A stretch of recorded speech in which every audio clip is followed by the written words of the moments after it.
Welcome to my YouTube channel Vikas Sir Accountancy Amritsar. Today I am going to discuss with you regarding the topic change in PSR, that is change in profit sharing ratio. बेटा ये chapter जो है ये आपके admission retirement का base है. इसमें हम पढ़ेंगे, इसको हम रिकॉन्स्टिट्यूशन ऑफ फर्म भी कहते हैं. एक फर्म की बेटा रिकॉन्स्टिट्यूशन कब होती है? अगर पार्टनर्स के बीच में, एग्जिस्टिंग पार्टनर्स के बीच में उनकी प्रॉफिट शेयरिंग रेशियो चेंज हो रही है, या कोई नया पार्टनर एडमिट करता है, या कोई पुराना पार्टनर फर्म से रिटायर होता है, या डेथ होती है. तो इसमें सबसे पहले हम लोग क्या करेंगे, इसमें हम सबसे पहले पढ़ेंगे चेंज इन पीएसआर में हमने क्या करना है. सपोज हमें ओल्ड रेशियो दी है, there are three partners X, Y और जेड. इनकी ओल्ड रेशियो है 5:3:2. In future, they decided to share profit in the ratio of 3:2:1. सबसे पहले हम निकालेंगे चेंज इन शेयर कितना आया, उसको निकालने का फॉर्मूला है old share minus new share. अब हमारे पास तीन पार्टनर हैं, एक्स है, वाई है और जेड है. एक्स का पुराना शेयर है 5/10 और उनका न्यू शेयर है 3/6. 3/10 minus 2/6, 2/10 minus 1/6. इसका एलसीएम आया 30. 15 minus 15, ये आपका आया 9 minus 10 over 30. नेक्स्ट आपका हमारा आता है 2/10 minus 1/6. 2/10 ये आपका आ गया, एलसीएम आया 30. इसको हमने किया 6 minus 5, ये 0 हो गया चेंज. ये नेगेटिव का चेंज आया 1/30, ये पॉजिटिव का चेंज आया 1/30. जिनका चेंज नेगेटिव आएगा, नेगेटिव चेंज वाले को हम क्या कहेंगे? जिसका नेगेटिव चेंज आ रहा है ये क्या है? Gaining share. और इस पार्टनर को हम क्या कहेंगे? ये क्या है? Gaining partner. और जिसका चेंज इन प्रॉफिट पॉजिटिव आ रहा है ये क्या है? उसका सैक्रिफाइसिंग शेयर. और इस पार्टनर को हम क्या बोलेंगे? Sacrificing partner. दोबारा सुन लो बेटा, जिसका चेंज इन शेयर नेगेटिव आएगा वो आपका गेनिंग शेयर है और उस पार्टनर को बोलेंगे गेनिंग पार्टनर. जिसका चेंज इन शेयर पॉजिटिव आएगा वो आपका सैक्रिफाइसिंग शेयर है और उस पार्टनर को क्या बोलेंगे? Sacrificing partner.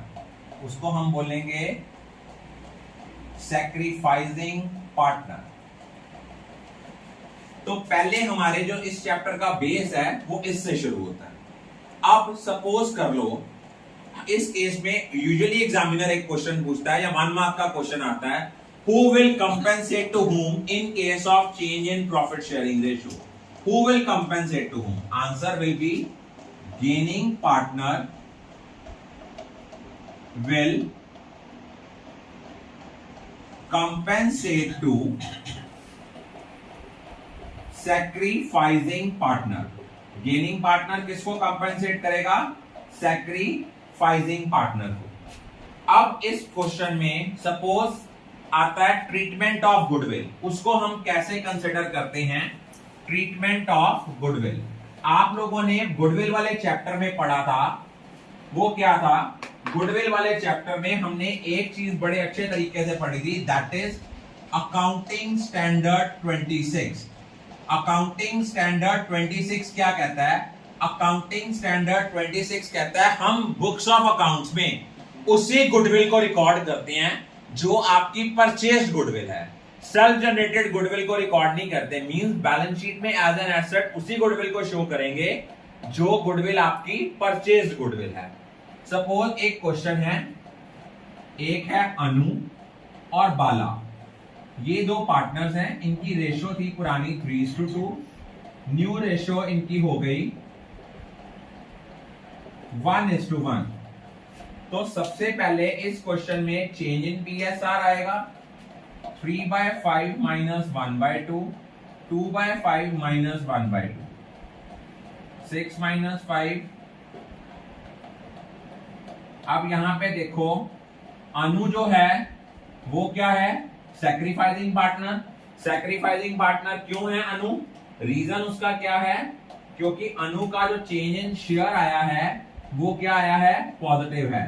तो अनु यहां पे है आपकी सैक्रिफाइसिंग पार्टनर, लेकिन जो आपकी बाला है, बाला का शेयर कितना आया है? नेगेटिव आया है। वो क्या है?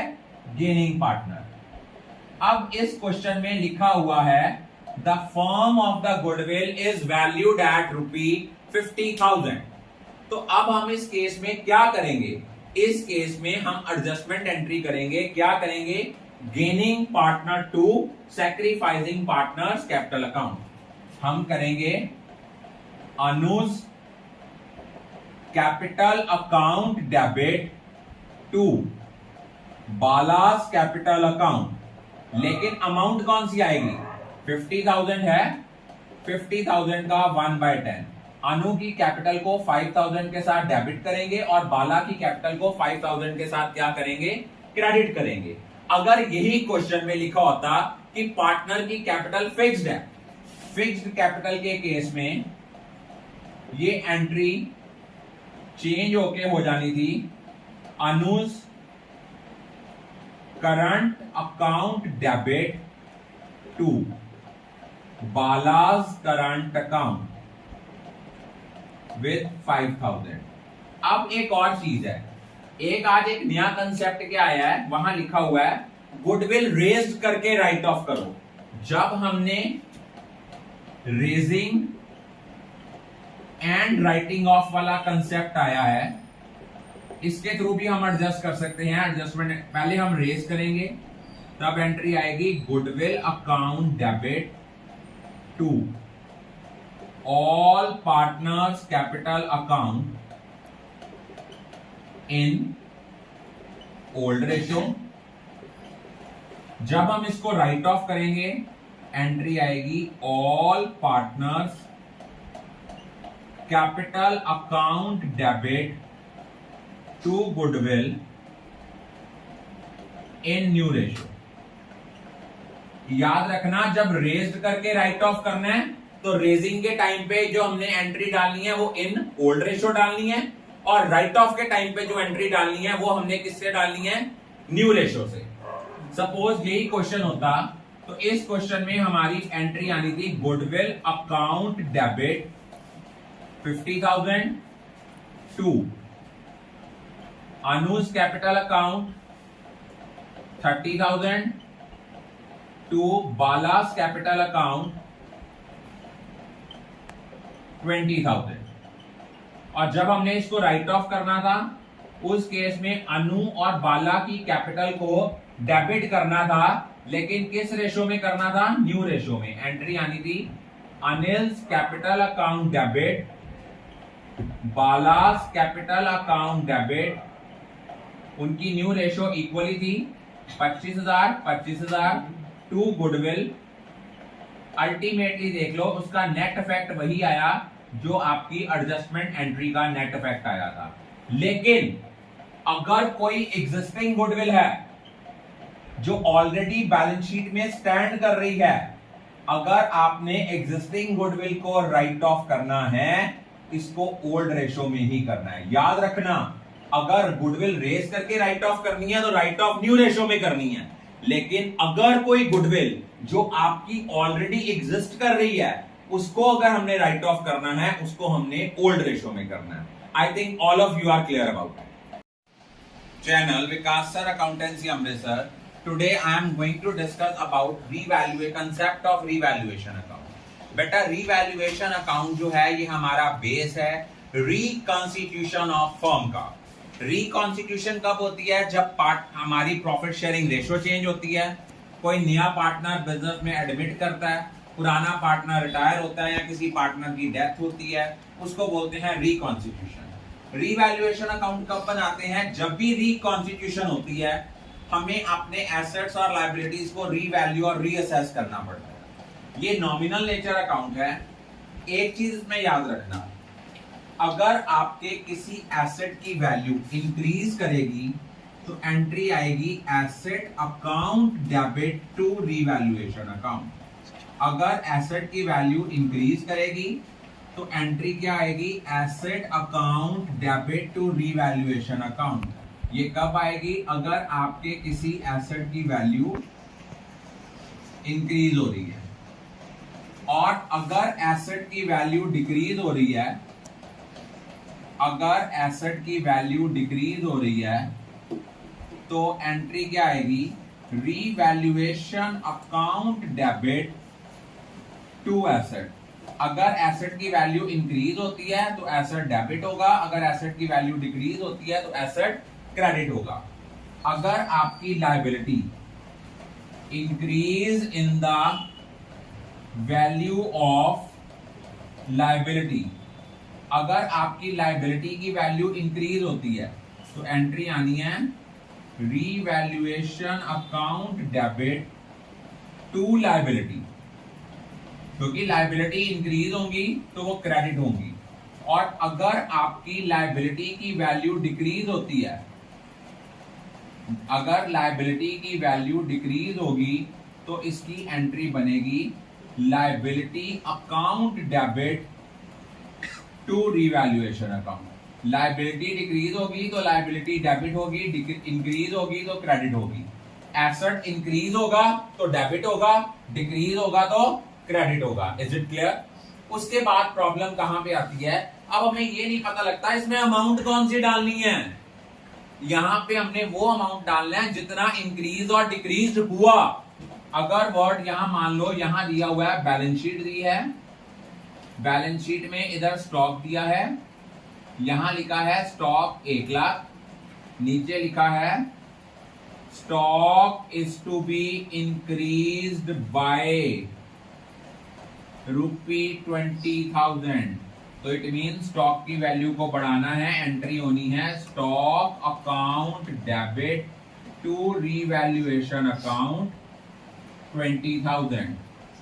लेकिन अगर सपोज यहां पे बिल्डिंग दी हुई है 80,000 की, नीचे लिखा है value of building is increased to ₹1,40,000। अब आपके माइंड में आएगा सर यहां कितनी अमाउंट आएगी, जब अगर वर्ड लिखा है ना इंक्रीज्ड टू डिक्रीज्ड टू तो डिफरेंस की अमाउंट आएगी 80,000 और 1,40,000 का डिफरेंस कितना आएगा 60,000। मीन 60,000 के साथ वैल्यू इंक्रीज हुई तो एंट्री आएगी building account debit to revaluation account 60,000। और अगर जहां लिखा था इंक्रीज्ड बाय, वहां क्या आ गई थी सेम अमाउंट। सपोज यहां लिखा हुआ है फर्नीचर, फर्नीचर लिखा है 7,000, नीचे लिखा है फर्नीचर वैल्यूड एट ₹6,000।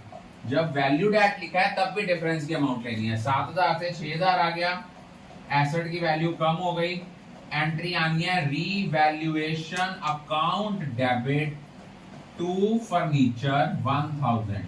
अगर वैल्यूड एट लिखा है, इंक्रीज टू लिखा है, डिक्रीज टू लिखा है तो डिफरेंस की अमाउंट है, इंक्रीज्ड बाय लिखा है, डिक्रीज्ड बाय लिखा है तो सेम अमाउंट है। अब प्रॉब्लम कहां पे आती है, वहां पे एक बार क्वेश्चन आया बोर्ड पेपर में, आउटस्टैंडिंग लायबिलिटीज या outstanding expenses to be paid off. बच्चे ने क्या सोचा, बच्चे ने सोचा आउटस्टैंडिंग एक्सपेंसेस सर कम हो रहे हैं, उसको रिवैल्यूएशन में डाल दिया। कम क्यों हो रहे हैं, ये तो पे हो रहे हैं। जब पे होता है तो एंट्री आती है outstanding expenses account debit to cash और बैंक।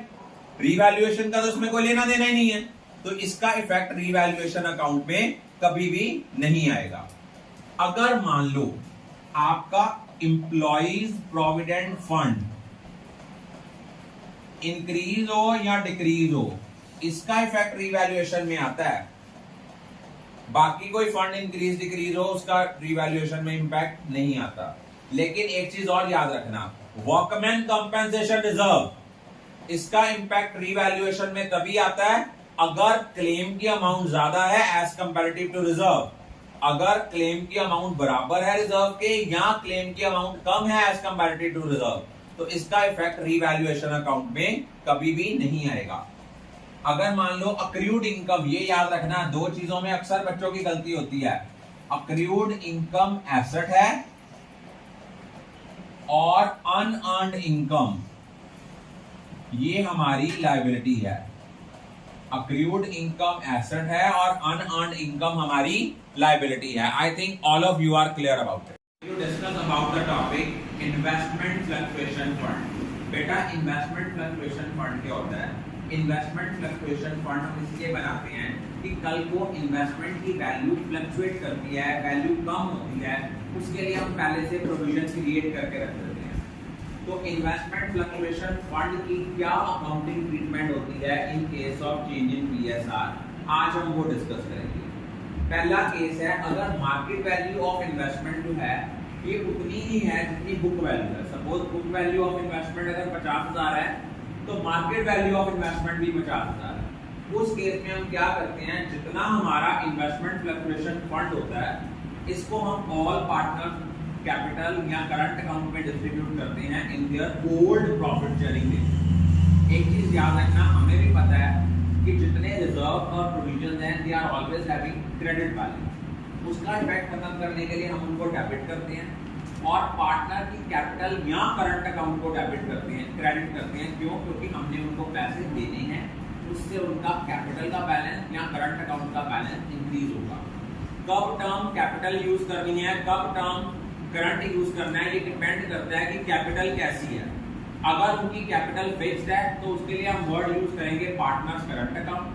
अगर कैपिटल फ्लक्चुएटिंग है तो हम टर्म यूज करेंगे पार्टनर्स कैपिटल अकाउंट। कब यूज करेंगे? जब फ्लक्चुएटिंग है। अगर फिक्स्ड कैपिटल है तो हम उसके लिए टर्म यूज करेंगे partners current account. Second case है, अगर मार्केट वैल्यू ऑफ इन्वेस्टमेंट जो है वो कम है बुक वैल्यू से। Suppose book value of investment है 50,000, मार्केट वैल्यू है 40,000, फ्लक्चुएशन आई 10,000 की। इन्वेस्टमेंट फ्लक्चुएशन फंड हमारे पास अवेलेबल है 30,000। एंट्री करनी है investment fluctuation fund account debit 30,000। Investment की वैल्यू कितनी डिक्लाइन करी है? 10,000। जो रिमेनिंग 20,000 होगा उसको सारे पार्टनर्स में डिस्ट्रीब्यूट कर देंगे इन their old profit sharing ratio.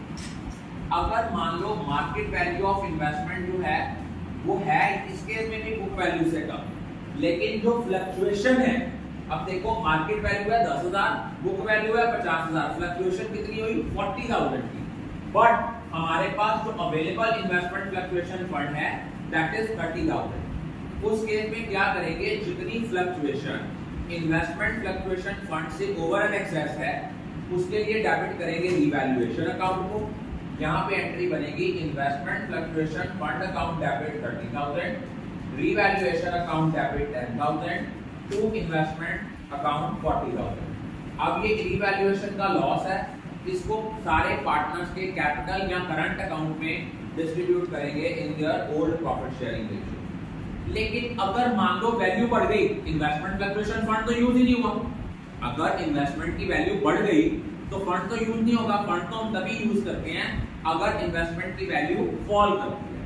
अगर राइज करती है तो हम क्या करेंगे, जितना हमारे पास अवेलेबल इन्वेस्टमेंट फ्लक्चुएशन फंड है वो सारा का सारा पार्टनर्स को डिस्ट्रीब्यूट करेंगे और जितनी इन्वेस्टमेंट की वैल्यू इंक्रीज करी है उसको रीवैल्यूएशन में शो करेंगे। पहले रीवैल्यूएशन हम लोग इसकी एंट्री क्या करेंगे, उसकी एंट्री हमारी होगी investment account debit to revaluation, और जो रीवैल्यूएशन का प्रॉफिट है उसको सारे पार्टनर्स में डिस्ट्रीब्यूट करेंगे उनकी कैपिटल या करंट अकाउंट में in old profit sharing ratio. I think all of you are clear about. Today I am going to discuss about workman compensation reserve. Workman compensation reserve क्या होता है? Workman compensation reserve हम इसलिए create करते हैं कि during the work अगर हमारे वर्कर्स को, एम्प्लॉइज को काम करते हुए कोई इंजरी हो जाती है तो वहां से हम उसको कंपनसेट कर सकें। इनके तीन केसेस हैं वर्कमैन कंपनसेशन रिजर्व के अगेंस्ट। पहला केस है अगर उसके अगेंस्ट कोई क्लेम अराइज नहीं होता तो हम क्या करते हैं, जितना वर्कमैन कंपनसेशन रिजर्व होता है वो सारा का सारा डिस्ट्रीब्यूट कर देते हैं पार्टनर्स में in their old profit sharing ratio. अब हम वर्कमैन कंपनसेशन रिजर्व को डेबिट क्यों करेंगे? क्योंकि जितने भी प्रोविजन और रिजर्व होते हैं they are always having credit balance. उस इफेक्ट को खत्म करने के लिए हम इसको डेबिट करेंगे। Journal entry will be workman compensation reserve account debit to all partners capital account if the claim arises against it. इसके दो केसेस हैं। अगर क्लेम जो अराइज होता है वो वर्कमैन कंपनसेशन रिजर्व जो एग्जिस्ट कर रहा है उससे लेस देन है। सपोज वर्कमैन कंपनसेशन रिजर्व है 50,000 का और उसके अगेंस्ट क्लेम अराइज हो रहा है 40,000 का, तो एंट्री होगी workman compensation reserve account debit 50,000 to claim against workman compensation reserve और फंड 40,000। जो रेस्ट हमारा बैलेंस आएगा उसको ऑल पार्टनर्स में डिस्ट्रीब्यूट करेंगे इन their old profit sharing. Third case है अगर हमारा जो क्लेम अराइज होता है that is more than the amount of workman compensation reserve that existed in the balance sheet. For example, workman compensation reserve exist कर रहा है 50,000 का और claim arise हुआ है 60,000 का। जितना हमारा claim over and excess होगा as comparative to existing fund उसको हम कहाँ ट्रांसफर करेंगे? revaluation account में। तो एंट्री क्या बनेगी? workman compensation reserve account debit 50,000, उसके अगेंस्ट क्लेम कितना अराइज हुआ? 60,000। जितना ओवर एंड एक्सेस क्लेम है as comparative to the existed reserve that will be transferred to revaluation. Is it clear now? और उसके बाद नेक्स्ट क्या करेंगे? रीवैल्यूएशन का जो बैलेंस होगा उसको हम ट्रांसफर करेंगे ऑल पार्टनर्स कैपिटल में in their old profit sharing ratio. Entry will be revaluation all partners capital account debit to revaluation account. ये जो 10,000 है इस 10,000 को सारे पार्टनर्स में डिस्ट्रीब्यूट करेंगे इन ओल्ड रेशियो।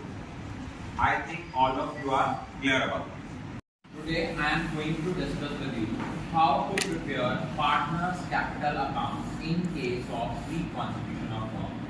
आज हम रिकॉन्स्टिट्यूशन ऑफ फर्म का पहला केस कर रहे हैं, change in PSR, change in profit sharing ratio में पार्टनर्स कैपिटल अकाउंट हम कैसे बनाते हैं। एक चीज हमें पता होना चाहिए कि पार्टनर्स कैपिटल अकाउंट की जो नेचर है that is personal nature account. इसकी दो साइड्स हैं, one is debit side and other is credit side. जो ट्रांजैक्शन पार्टनर के कैपिटल बैलेंस को इंक्रीज करती हैं that will be shown on the credit side और जो ट्रांजैक्शन पार्टनर के कैपिटल बैलेंस को रिड्यूस करती हैं that will be shown on the debit side. यहाँ लिखेंगे बाय बैलेंस ब्रॉट डाउन।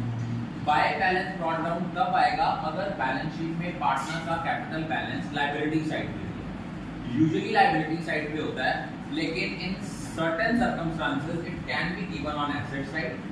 अगर पार्टनर का बैलेंस एसेट साइड पे दिया हुआ है तो इसका ओपनिंग बैलेंस होगा टू बैलेंस ब्रॉट डाउन। जैसे मैंने आपके साथ डिस्कस किया कि जो ट्रांजैक्शन पार्टनर के कैपिटल बैलेंस को इंक्रीज करती हैं वो क्रेडिट साइड पे आती हैं, तो उसमें रीवैल्यूएशन का अगर प्रॉफिट हो रहा है एंट्री क्या बनती है? Revaluation account debit to all partners capital account in their old profit sharing ratio.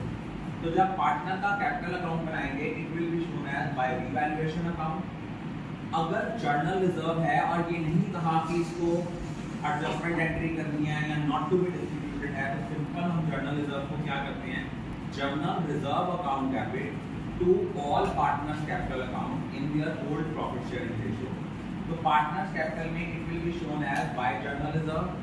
अब मैंने डिस्कस करा था प्रीवियस लेक्चर में कि वर्कमैन कंपनसेशन फंड का बैलेंस कब पार्टनर्स कैपिटल में आता है? अगर वर्कमैन कंपनसेशन फंड के अगेंस्ट या तो कोई लायबिलिटी अराइज नहीं हुई, अगर अराइज हुई भी है तो क्लेम की अमाउंट कम है, वर्कमैन कंपनसेशन फंड की अमाउंट ज्यादा है, तो डिफरेंस की अमाउंट को हम पार्टनर्स कैपिटल में डिवाइड करेंगे इन their old profit sharing ratio. Investment fluctuation fund जो कि इन्वेस्टमेंट की फ्लक्चुएशन को रिकॉर्ड करने के लिए हम यूज करते हैं। अगर मान लो इन्वेस्टमेंट की वैल्यू फ्लक्चुएट नहीं की, मतलब इंक्रीज नहीं की, तब भी हम इन्वेस्टमेंट फ्लक्चुएशन फंड को डिस्ट्रीब्यूट कर देते हैं among all partners in old ratio. या अगर फ्लक्चुएशन की है तो फ्लक्चुएशन इतनी नहीं की जितना कि फंड था, तो डिफरेंस की अमाउंट ट्रांसफर करते हैं। या अगर इन्वेस्टमेंट की वैल्यू इंक्रीज हो गई है डिक्रीज होने की बजाय, तब भी हम सारा का सारा इन्वेस्टमेंट फ्लक्चुएशन फंड के बैलेंस को ट्रांसफर करते हैं पार्टनर्स कैपिटल की क्रेडिट साइड पे इन फुल प्रॉफिट शेयरिंग। अगर कोई प्रॉफिट एंड लॉस अकाउंट का क्रेडिट बैलेंस है, अब आप कहोगे सर हमें कैसे पता लगेगा कि प्रॉफिट एंड लॉस अकाउंट का क्रेडिट बैलेंस है कि डेबिट बैलेंस है? जो पार्ट प्रॉफिट एंड लॉस का बैलेंस लायबिलिटी साइड पे होता है वो क्रेडिट बैलेंस होता है। इसको पार्टनर्स कैपिटल में शुरू करते हैं by profit and loss account all partners in hold ratio. अगर रिवैल्यूएशन का लॉस है, ये पार्टनर के कैपिटल बैलेंस को रिड्यूस करता है, it will be shown on the debit side. अगर आपके फिक्टिशियस एसेट है, बेसिकली रिकॉन्स्टिट्यूशन ऑफ फर्म में आपके तीन फिक्टिशियस एसेट हैं। One is deferred revenue expenditure, second is advertisement suspense and third is profit and loss account का आपका debit balance. अगर आपका प्रॉफिट एंड लॉस अकाउंट का डेबिट बैलेंस है, आपने इसको भी इधर शो करना है टू वाली साइड पे, ओल्ड पार्टनर्स या all partners in old ratio. और अगर कोई गुडविल जो ऑलरेडी एग्जिस्ट कर रही है वो टू गुडविल आनी है, all partners in old ratio. Suppose आपका चेंज इन पीएसआर का क्वेश्चन है, एक्स और वाई गेनिंग पार्टनर है, जेड सैक्रिफाइसिंग पार्टनर है, तो एडजस्टमेंट एंट्री क्या होती है? Gaining to sacrificing, X capital account debit, Y capital account debit to Z capital account. यहां लिखा by X capital by Z capital. Adjustment के केस में जिस पार्टनर के कैपिटल को डेबिट किया उसके कॉलम में शो नहीं करना, अमाउंट को किसके कॉलम में शो करना है? जो आपका सैक्रिफाइसिंग पार्टनर है। और इधर जब टू सैक्रिफाइसिंग पार्टनर लिखा तो अमाउंट किसके कॉलम में शो करनी है? गेनिंग पार्टनर की। अगर बाय वाली साइड का टोटल ज्यादा है, टू वाली साइड का टोटल कम है, तो to balance carried out. I think all of you are clear.